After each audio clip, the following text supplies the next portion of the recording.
Well, I usually tell patients that, well, the time to do knee replacement is when they can no longer do the activities that they enjoy doing.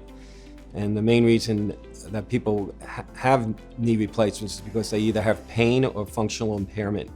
So I usually discuss with them what their needs and wants are and how much they're limited. And usually when they get to the point where they can't do activities that they enjoy, simple things like shopping or dancing or just going to the mall or vacationing and walking, then it's an easy decision for them. But it's usually based on pain and loss of function.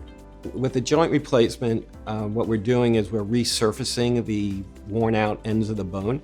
So we're making small cuts to create a template to put a metal and plastic component on. We're doing these as an outpatient now.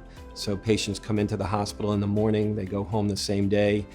They'll get rehab at home, and usually by 4 to 6 weeks, they're getting around pretty well.